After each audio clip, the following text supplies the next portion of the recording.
राष्ट्र जलाओ दल का नाम है राष्ट्रीय जनता। राष्ट्र जलाओ दल का नाम है राष्ट्रीय जनता। गठबंधन पहले हुआ 17 में तोड़ के फिर आजादी से गठबंधन तोड़ के भाजपा में आई, फिर 5 साल आप लोग साथ में रहे। जब गठबंधन टूटता है तो आप लोग नीतीश कुमार के खिलाफ मोर्चा खोल देते हैं, फिर सत्ता में आने के बाद चुप हो जाते हैं। जी मैं पूरी तरह से खारिज करता हूं भारतीय जनता पार्टी के प्रवक्ता के रूप में।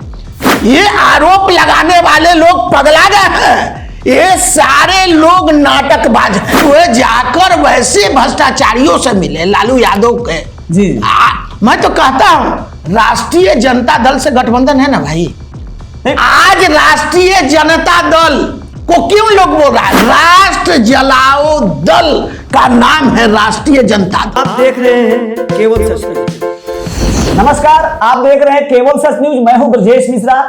आज हमारे बीच संजीव कुमार मिश्रा जी मौजूद हैं और उनसे कई प्रश्न पूछेंगे जो आज भारतीय जनता पार्टी के प्रदेश प्रवक्ता के रूप में पूरे बिहार में चर्चा का विषय बना हुआ है। संजीव कुमार मिश्रा को लेकर इनके 3 दशक से अधिक समय का परिश्रम आज प्रवक्ता के रूप में दिख रहा है और यह वही संजीव मिश्रा हैं जो पटना उच्च न्यायालय में अधिवक्ता है और कई बार कई गंभीर मामले को लेकर काफी लोकप्रिय हो चुके हैं। उससे भी बड़ी बात क्या है कि ये हिंदू राष्ट्र के दिशा में आज भारत जो कदम बढ़ा रहा है और इसी दिशा में राष्ट्रवादी विचारधारा के संजीव कुमार मिश्रा ने एक अभियान चलाया, एक ऐसा अभियान जो आज के तारीख में पूरे दुनिया में चर्चा का विषय बना हुआ है। लगभग 2.5 लाख से ऊपर लोगों को श्रीमद् भागवत गीता उपलब्ध करा के उनके घर जाकर उनको उपलब्ध करा के उन्होंने एक ख्याति अर्जित की है और श्रीमद् भागवत गीता आपके द्वारा अभियान के ये संस्थापक हैं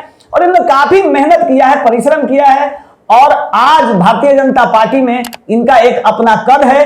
आज हम संजीव कुमार मिश्रा जी से कई चीज पर आज बात करेंगे कि किस तरीके से बिहार की राजनीति में नीतीश कुमार और भारतीय जनता पार्टी के बीच द्वंद्व युद्ध चल रहा है, क्या कुछ होगा 2024 के चुनाव के पहले। आज संजीव कुमार मिश्रा जी को केवल सच न्यूज के कार्यालय में आज हम लोगों ने उनको आमंत्रित किया और आज हमारे सामने वो मौजूद हैं। सबसे पहले तो स्वागत है संजीव जी केवल सच न्यूज। नमस्ते। केवल सच न्यूज ने मुझे बुलाया, इसके लिए मैं उनका कोटि कोटि आभार और वंदन करता हूँ। संजीव जी, सबसे पहले आपका नाम ही संजीव है, बिहार को संजीवनी की आवश्यकता है, इसी सब मुद्दे पर आज आपसे बातचीत हम लोग करेंगे। बिल्कुल। अभी बिहार में चर्चा का विषय है कि नीतीश कुमार जी गांधीवादी हैं, यानी कि गांधी हैं, उनकी तुलना गांधी से की गई है। आपके नजर में क्या है? देखिए, पूरे विश्व में जो राष्ट्रपिता महात्मा गांधी के रूप में है, जिन्होंने भारत को आजादी दिलाई, जी जी, तो महात्मा गांधी के बाद कोई गांधी हो नहीं सकता। जी।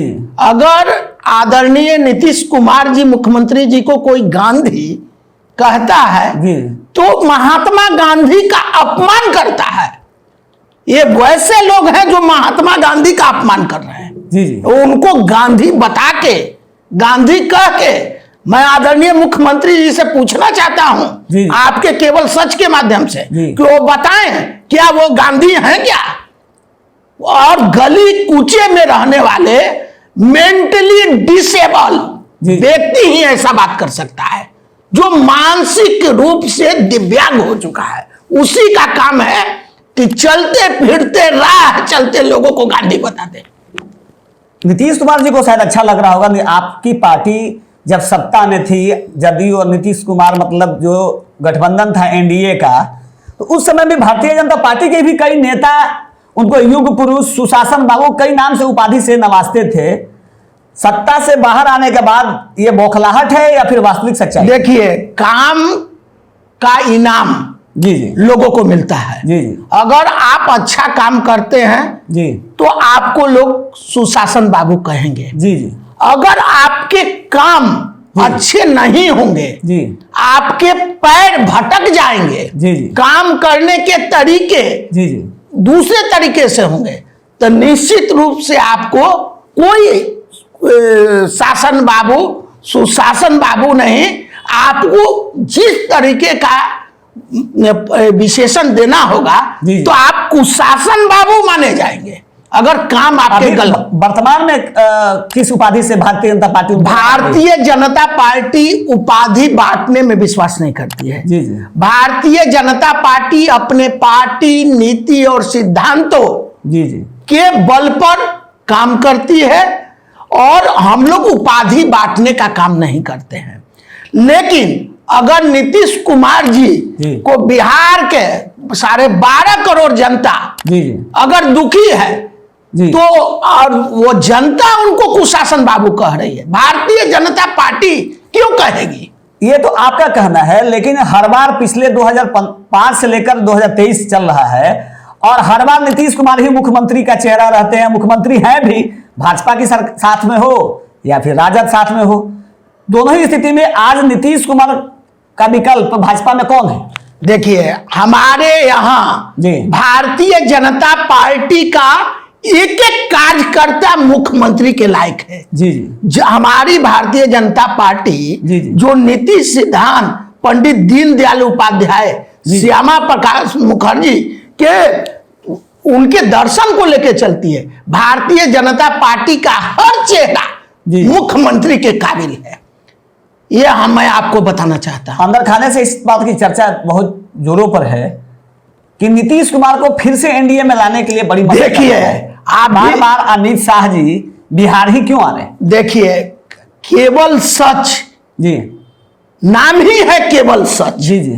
मैं आपको बताना चाहता हूं कि पिछले सप्ताह यानी 5 तारीख को जी जी आपको बापू सभागार में कार्यक्रम था जी। हमारे लोक सभा प्रवास योजना के तहत वो कार्यक्रम लगे थे। हमारे परम आदरणीय भारतीय जनता पार्टी के राष्ट्रीय अध्यक्ष आदरणीय जेपी नड्डा जी आए थे। जी जी। उन्होंने साफ शब्दों में कहा कि अब हम लोगों को कंधे पर बैठाना छोड़ दिए हैं। तो स्पष्ट संकेत चला गया जी जी कि जब पार्टी का मुखिया कोई बात कहता है तो उसमें इफ और बट की कोई गुंजाइश नहीं है। और मैं बताना चाहता हूं, इसके पहले कुछ दिन पहले आदरणीय देश के चाणक्य के रूप में सुप्रसिद्ध है, पूरा विश्व आज लोहा मानता है गृह मंत्री भारत का आदरणीय अमित शाह जी का। उन्होंने कहा कि पहले तो दरवाजे बंद थे, अब तो खिड़की भी बंद हो गया है। तो कहीं से नीतीश कुमार जी का गुंजाइश भारतीय जनता पार्टी के चौकट पर नहीं है। अगर नीतीश कुमार जी उपराष्ट्रपति पर अगर संतुष्ट हो जाते हैं तब भी देखिए, हमारे यहाँ कोई भी निर्णय लेता है भारतीय जनता पार्टी का सर्वोच्च पार्लियामेंट्री बोर्ड। जी जी। अगर पार्लियामेंट्री बोर्ड किसी आम कार्यकर्ता को मुख्यमंत्री, प्रधानमंत्री, उपराष्ट्रपति का दायित्व देता है तो बोर्ड में वो शक्ति नहीं थे, बोर्ड डिसाइड करता है। आपको याद होगा कि एक बार जब गठबंधन टूटा था तो नीतीश कुमार ने सदन में यह बोला था कि मैं मिट्टी में मिल जाऊंगा, भाजपा के साथ नहीं जाऊंगा। लेकिन वह फिर एक बार भाजपा के साथ आए, लेकिन वो मिट्टी में नहीं मिले। तो कहीं ऐसा तो नहीं है कि ये सिर्फ राजनीतिक बयानबाजी जेपी नड्डा जी हो या अमित शाह जी हो जो खिड़की दरवाजे बंद होने की बात करते हैं। अगर नीतीश जी वास्तव में अगर आना चाहें तो क्या माहौल हो सकता है, कैसे एंट्री हो सकता है? बिहार सरकार में कोड़ और पूर्ण भ्रष्टाचार है। जी जी। नीतीश कुमार भ्रष्टाचार के गोद में जाकर सोए हुए हैं। उनके साथी कौन है आज? 1990 के दशक में जो आप भी देखे हैं, बाथे नरसंहार हो, लक्ष्मणपुर बातें हो, ऐसे कई नरसंहार की लाइन नरसंहार हुए। आज महिलाएं, बेटियां 1990 के दशक, लालू यादव का दशक, आदरणीय लालू यादव के दशक से सड़क सन्नाटा पड़ जाता था। लोग 5 बजे के बाद सड़कों पर नहीं निकलते थे। उस लोगों के साथ गठबंधन किसने किया? और तेजस्वी बाबू उप मुख्यमंत्री हैं, तो लालू यादव जो कर्म कुकर्म किए हैं, तो कर्म कुकर्म को समेट के बक्सा में बंद करने का काम नीतीश कुमार जी कर रहे हैं। तो नीतीश कुमार जी अपराधियों के साथ है। नीतीश कुमार जी भ्रष्टाचारियों को गोद में खेल रहे हैं। आप ये करें कि भ्रष्टाचारी के गोद में खेल रहे हैं, वो भ्रष्टाचार में शामिल है या नहीं? अरे भाई, भ्रष्टाचारी के जब गोद में है, अगर कैंसर हुआ है जिस व्यक्ति को, तो उसके बगल में है, जाने से कैंसर का डर रहेगा कि नहीं? संजीव जी, बार बार ये बातें कही जा रही हैं। केंद्र में सरकार आपकी सरकार है, भाजपा की सरकार है, मोदी जैसा सशक्त व्यक्ति प्रधानमंत्री है। बिहार का मुजफ्फरपुर बालिका गृह कांड और सृजन घोटाले पर भारतीय जनता पार्टी मुखर होकर नहीं बात करती जितना अन्य मुद्दे पर बात कर रही है। भारतीय जनता पार्टी सभी मुद्दों पर एक मत रखती है। जी वो सृजन घोटाला का मामला हो, वो न्यायालय में चल रहा है। जी अब न्यायालय की बात भारतीय जनता पार्टी नहीं करेगी। न्यायालय में जब केस मुकदमे चल रहे हैं, बार बार ये आरोप लगाया जाता है कि सीबीआई का, ईडी का, आईटी का जब चाहे इस्तेमाल होता है विपक्ष को डरवाने के लिए, धमकाने के लिए। तो वैसी स्थिति में सीबीआई क्या कर रही है मुजफ्फरपुर बालिका गृह कांड और सृजन घोटाले में? CBI and ED is independent body in the country. आप जान रहे हैं, ये तो आप कह रहे हैं ना, लेकिन विपक्ष तो बार बार कह रहा है इसका आप इस्तेमाल कर। हमारा भारतीय जनता पार्टी की सरकार है, हम सरकार को नीति, सिद्धांत, नियम, कानून, पार्लियामेंट्री के अनुसार चलते हैं। आप सीबीआई क्या काम कर रही है? अगर खरबों रुपया, अरबों रुपया डकार के भ्रष्टाचार करके बैठे रहिएगा तो जेल के अंदर नहीं जाइएगा, बिल्कुल जाना ही पड़ेगा।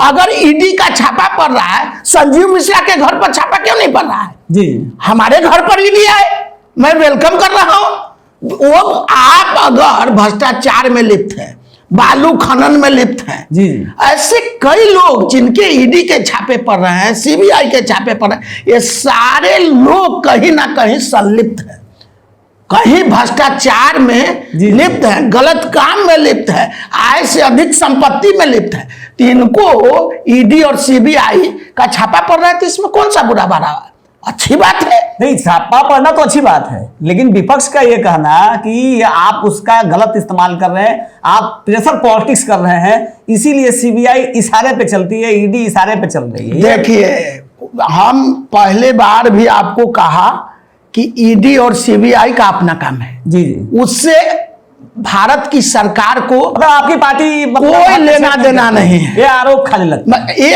आरोप को मैं काउंटर करता हूं, मैं पूरी तरह से खारिज करता हूं भारतीय जनता पार्टी के प्रवक्ता के रूप में। ये आरोप लगाने वाले लोग पगला गए हैं, ये सारे लोग नाटकबाज हैं, ऐसे आरोप भारतीय जनता पार्टी खारिज करती है। जब आपको नीतीश कुमार अब नाटकबाज लगने लगे हैं, या फिर 2005 में जब सत्ता में आप लोग साथ में थे, उसके पहले भी नीतीश कुमार जी अटल जी के सरकार में भी मंत्री रह चुके हैं, तो ये नाटकबाज नीतीश कुमार का कब पहचान भारतीय जनता पार्टी? अच्छा, भारतीय जनता पार्टी काम में विश्वास करती है। जी जी। आप 2005 की चर्चा बार बार कर रहे हैं। जी जी।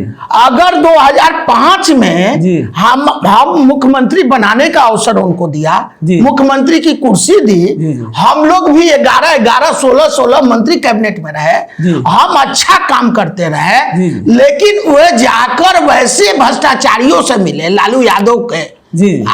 मैं तो कहता हूं राष्ट्रीय जनता दल से गठबंधन है ना भाई, आज राष्ट्रीय जनता दल को क्यों लोग बोल रहा है? राष्ट्र जलाओ दल का नाम है राष्ट्रीय जनता दल। ये तो आप कह रहे हैं, आपके नीतीश कुमार भी ने कहा है कि भाजपा का मतलब है भारत जलाओ पार्टी। तो ये तो आप उनको कहेंगे, वो आपको कहेंगे। 2017 में जब आरजेडी से जब गठबंधन पहले हुआ, 17 में तोड़ के फिर आरजेडी से गठबंधन तोड़ के भाजपा में आई, फिर 5 साल आप लोग साथ में रहे। जब गठबंधन टूटता है तो आप लोग नीतीश कुमार के खिलाफ मोर्चा खोल देते हैं, फिर सत्ता में आने के बाद चुप हो जाते हैं। नीतीश कुमार अगर भ्रष्टाचारी के गोद में खेल रहे हैं तो मैं भारतीय जनता पार्टी मोर्चा नहीं कर रहे। भारतीय जनता पार्टी 12.5 करोड़ बिहार के अवाम की चिंता भारतीय जनता पार्टी को, भारतीय जनता पार्टी को दलितों की चिंता, महादलितों की चिंता, अति पिछड़ा की चिंता, पिछड़े समाज की चिंता, पूरे हम सामाजिक समरसता की बात करते हैं ना जी। हमारा काम है सामाजिक समरसता समाज में बना रहे, समाज का विकास हो, एक एक लोगों का विकास हो, इसका नाम है भारतीय जनता पार्टी। आपने कहा कि नीतीश कुमार गोद में बैठे हुए हैं, भाजपा के गोद में आ जाएंगे तो ठीक हो जाएंगे। नहीं, भाजपा का तो उनका दरवाजा पर आना मुश्किल हो गया जी। मैं तो आपको बोला ना, आज आपने जो भी कहा है अध्यक्ष जी ने कहा जी 5 तारीख को बापू सभागार पटना में जी मीटिंग में, पब्लिक मीटिंग में कहा कि अब हम लोगों को कंधे पर बैठाना छोड़ दिए। जब कोई पार्टी का मुखिया बोलते हैं तो नीतीश कुमार हो और चाहे तेजस्वी यादव हो, इस सारे all are black listed. Bharatiya Janata party ने इनको ब्लैक लिस्टेड कर दिया। अभी जो जनगणना हुआ है, जातिगत जनगणना, इस पर क्या कहें? नहीं, देखिए, जातीय जनगणना का भारतीय जनता पार्टी शुरू से समर्थन है। जी हमारा काम है समर्थन करना। जी भारतीय जनता पार्टी के 11 मिनिस्टर कैबिनेट में थे जब जनगणना का निर्णय हुआ। जी 200 करोड़ रुपया जी जो भारतीय जनता पार्टी का कैबिनेट का बैठा मिनिस्टर उस पर दस्तखत किया, तब वो जनगणना शुरू हुआ। लेकिन कौन जानता था कि इस टाइप का पाप करेंगे आदरणीय मुख्यमंत्री नीतीश कुमार जी। और जनगणना में कौन सा पाप? नहीं, अरे भाई, बिहार में आपको पता नहीं, बिहार पूरी तरह से पटरी से उतर गया जी। पहला बात तो मुख्यमंत्री जी कब दिन में क्या बोलेंगे, दोपहर में क्या बोलेंगे, शाम में क्या, उनका मेंटल लेवल क्या है जी। चीफ सेक्रेटरी को मुख्यमंत्री बोल देते हैं, समझ लीजिए। अब कौन सा, अब माननीय मुख्यमंत्री जी कौन सा ऑक्सीजन पी रहे हैं? नेचुरल ऑक्सीजन पी रहे हैं कि नहीं पी रहे हैं? उनका तो दावा है कि 2024 में मोदी जी बुखार पे भी। अरे भाई, वो चेहरा दिखाने लायक नहीं रहेंगे, चेहरा देख नहीं पाएगा। इसमें कितनी सीटें आएंगी? अरे भाई, भारतीय जनता पार्टी लोकसभा में 2024 के चुनाव में हम बिहार से 40 में 40 सीट जिताकर भेजने वाले हैं। और यशस्वी प्रधानमंत्री आदरणीय नरेंद्र मोदी जी फिर से लाल किला से झंडा फहराते आपको दिखेंगे जी। भारतवासी को देखेंगे, भारतवंशी को दिखेंगे जी। ये स्थिति है। ये नीतीश कुमार, तेजस्वी यादव, मैं तो आपको कहना चाहता हूँ, आज इनके पप्पू पूर्व राष्ट्रीय अध्यक्ष आदरणीय राहुल गांधी जी है ना जी, क्या स्थिति है मैं आपको बताना चाहता हूँ। श्री कृष्ण बाबू जो थे, श्री कृष्ण सिंह, कांग्रेस के समय का जमीन बिहार में वर्तमान कांग्रेसी, बिहारी कांग्रेसी बेच रहा है जी। एक तरफ वो जमीन तलाश रहा है जी राहुल गांधी जी, एक तरफ ही जमीन बेच रहा है इनका कार्यकर्ता, इनका नेता, इनका प्रदेश जी। क्या स्थिति है बिहार में? लेकिन बिहार में जो अभी जो महागठबंधन INDIA करके बना, इसमें अब कांग्रेस, वामपंथ, जदयू, राजद, अन्य कई पार्टियां जब मिलकर लड़ेंगी तो आपको नहीं लगता कि भारतीय जनता पार्टी यहाँ पे बहुत मुश्किल? आपको मैं पहले बता दूं, जहां dot dot dot G INDI में सब में डॉट है जी, तो डॉट वाले तो स्वतः डाउटफुल होते हैं, आप ही मान के चलिए। इनका कोई नाम लेने वाला नहीं, ये पूरी तरह से लेफ्ट से उखड़ेंगे, राइट से उखड़ेंगे। मैं इनको कहता हूं, मैं INDI गठबंधन के वो राहुल गांधी जी हो जी, उधर बैठे केजरीवाल हो जी, उधर बैठे ममता बनर्जी जी हो जी, जितने जी जी जी जी कोई जी काम ना आएगा, इनका ऑफ स्टंप भी कवरेगा, मिडिल स्टंप और लेग स्टंप भी कवरेगा, अब पूरी तरह से विदाई हो जाएगा। संजीव जी, भारतीय जनता पार्टी क्या 2024 के चुनाव में विकास को मुद्दा लेकर लड़ेगी या फिर राम मंदिर का जो निर्माण का उद्घाटन है उस पर बात करें? अरे भाई, हमारा एजेंडा तय है जी। भारतीय जनता पार्टी का जो एजेंडा है वो एजेंडा में राम मंदिर भी है जी। राम मंदिर आज का एजेंडा तो नहीं है जी। अगर हमारे लोकप्रिय प्रधानमंत्री नहीं होते नरेंद्र मोदी जी, तो ये स्वरूप राम मंदिर का नहीं होता जी। ये जो स्वरूप है कि 2024 में जो भी तिथि निर्धारित है, राम मंदिर रामलला का तैयार होगा और उस दिन शुभ उद्घाटन होगा जी। ये कोई कल्पना किया था? हम लोग नारा लगाते थे भारतीय जनता पार्टी में और विश्व हिंदू परिषद में कि मंदिर वही बनाएंगे, तारीख नहीं बताएंगे जी। आज स्थिति क्या है? मंदिर वही बनाएंगे, तारीख वही बताएंगे। ये स्थिति भारतीय जनता। तो अगर मंदिर, अगर सनातन संस्कृति की सेवा करना कोई पाप है क्या भारतीय जनता पार्टी का? बिहार में भारतीय जनता पार्टी अगर सनातन की सेवा कर रही है, भगवान राम को आस्था के केंद्र, विश्व के आस्था के केंद्र, अगर हम उनका पूजन कर रहे हैं, अच्छा मंदिर बना रहे हैं लोगों के लिए, तो ये तो एजेंडा का विषय होगा ही, एजेंडा में शामिल है वर्षों से। विपक्ष कह रहा है लोकतंत्र खतरे में। अरे लोकतंत्र तो उनको दिन में 24 बार खतरे में नजर आता है। उनको खतरा में तब तक नजर नहीं आएगा जब तक वो प्रधानमंत्री की कुर्सी उनको, ठीक आज प्रधानमंत्री की कुर्सी भी देख नहीं पाएंगे, और बैठने की बात तो अलग है, देख नहीं पाएंगे। ये स्थिति भारतीय जनता पार्टी के कार्यकर्ता ने किया है। आज बिहार के अवाम, चुनाव हो जाएगा 24 का, देखिए आप सनातन की बात करते हैं, हिंदू धर्म की बात करते हैं, बिहार में बिहार धार्मिक न्याय परिषद मठ मंदिर के महंतों के साथ अत्याचार कर रही है, जैसा कि अभी महेंद्र दास जी ने अभी कहा है, कई मामले चल रहे हैं और बिहार के मठ मंदिर की स्थिति बहुत ही दयनीय है। भाजपा चुप क्यों है? देखिए भारतीय जनता पार्टी सनातन के संकल्प के साथ शासन करती है। जी हम भारतीय जनता पार्टी के लोग सनातन को किसी कीमत पर 1 इंच भी, अभी मेरा बयान आप देखे होंगे, सनातन पर बोलने वाले लोगों को मैं देखना नहीं चाहता भारतीय जनता पार्टी के लोग। और जहां तक भी आपका ये आपने चर्चा किया ये जो मठ और मंदिर का, तो भारतीय जनता पार्टी अगर सत्ता में आएगी तो अगर वहां राम मंदिर दिखाई दे रहा है तो यहाँ भी भव्य मंदिर दिखाई देगा। एक एक जो हमारे साधु संत मठ जोगी सबको हम लोग लेकर चलने वाले लोग हैं।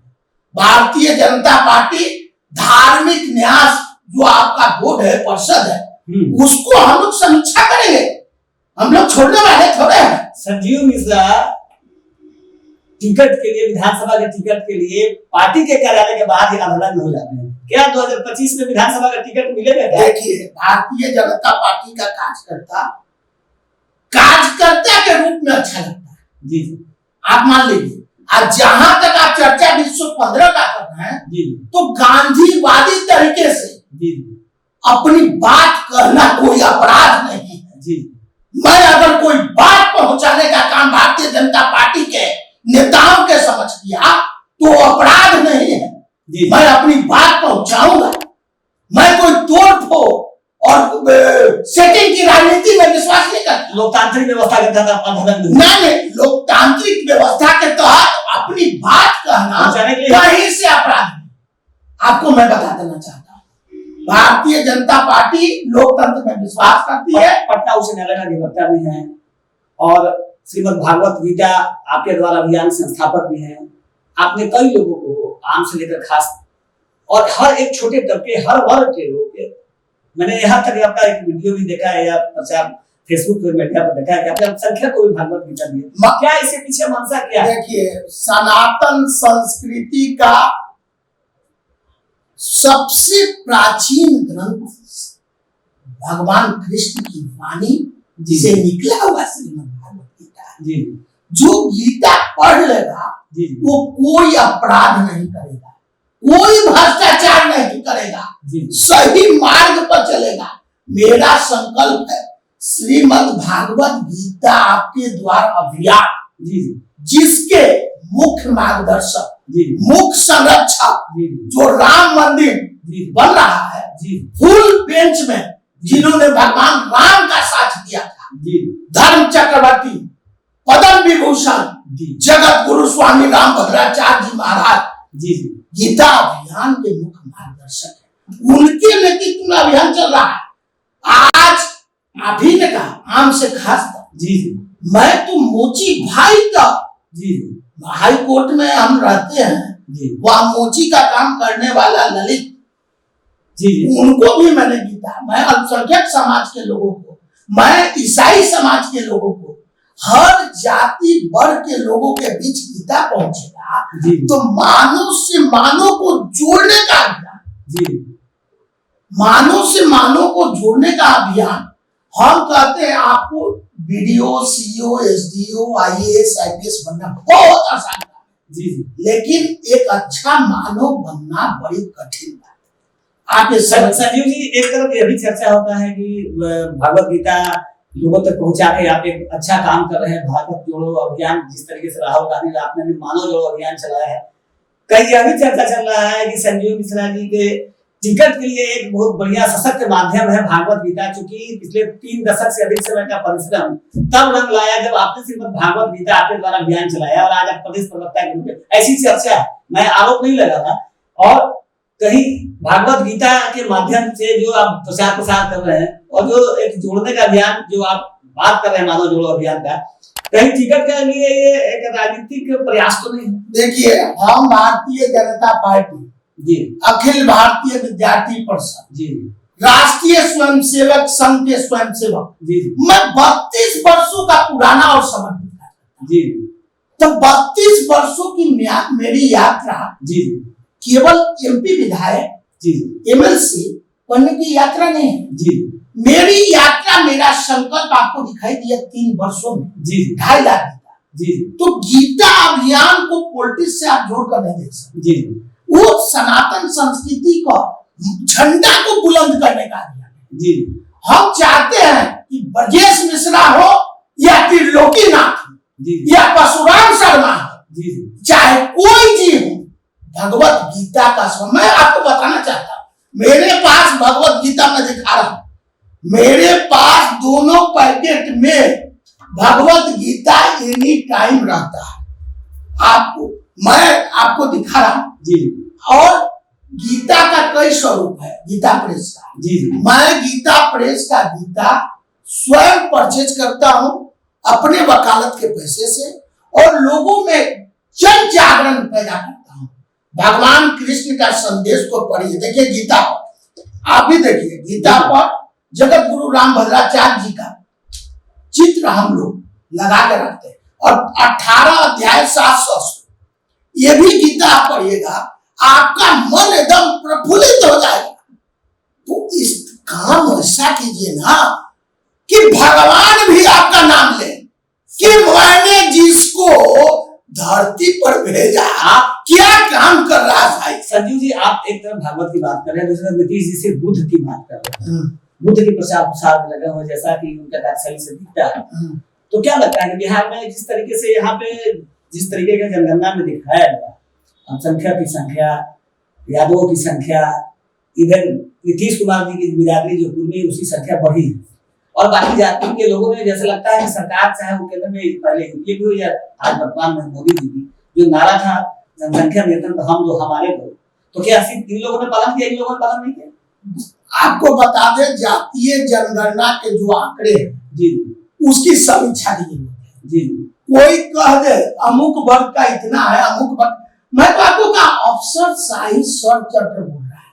जी, अफसर बिहार में बेलगाम हो गए हैं, वो कोई डिपार्टमेंट ले लीजिए आप यहाँ पर, आप देखिए ना भाई, आप तो खुद पुराने पत्रकार हैं, आज बताइए बिहार के अंदर पत्रकारों की हत्या, जी, पत्रकार परिवार की हत्या, जी, पत्रकार के कल्याण के कोई कार्यक्रम नहीं बिहार सरकार, जी, और पूरी तरह से इनका सेंसस है कि अपना न्यूज बिहार में चेहरा चमका भी। नीतीश कुमार और INDIA तो लोग कहता है कि ये गोदी मीडिया है। देखिए, उनके कहने से गोदी और सूदी मीडिया उनको समझ में आता है।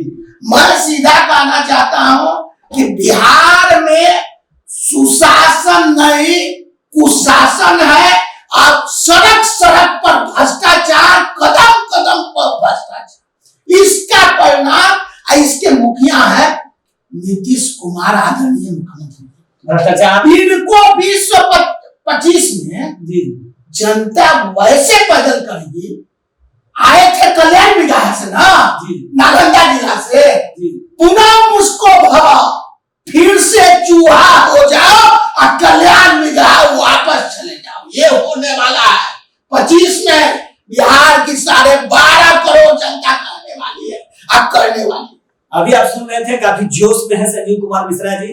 बिहार में फैले भ्रष्टाचार के बारे में जिस तरीके से ये बोल रहे हैं, नीतीश कुमार भ्रष्टाचार के गोद में बैठे हैं, यह भी आरोप लगा रहे हैं, यह भी कर रहे हैं संजीव मिश्रा जी की यह वही भारतीय जनता पार्टी है जो ये सौगंध खाती थी कि हम मंदिर वहीं बनाएंगे, और विपक्ष कहता था कि तिथि नहीं बताएंगे। लेकिन संजीव मिश्रा जी ने आज एक बात कहा कि हम मंदिर भी वहीं बनाएंगे और तिथि भी बताएंगे, और कई तरह की बातों इन्होंने की है। हम फिर इनको समय समय पर बुलाते रहेंगे, क्योंकि ये प्रदेश के प्रवक्ता है भारतीय जनता पार्टी के और एक मुखर वक्ता है, ब्राह्मण समाज से आते हैं, सनातन धर्म के प्रति जागरूकता फैला रहे हैं, मानव जोड़ो अभियान भागवत गीता के माध्यम से पहुंचा रहे हैं, कई बातें इन्होंने की है। अगर इसी तरीके का जिस तरीके का आरोप अभी जिस तरह से लगाया है संजीव मिश्रा जी ने नीतीश कुमार पर, यह भ्रष्टाचार और इनके जो पदाधिकारी है वह सब सम्मिलित है, कैसे बचेगा बिहार, यह एक चिंता का विषय है।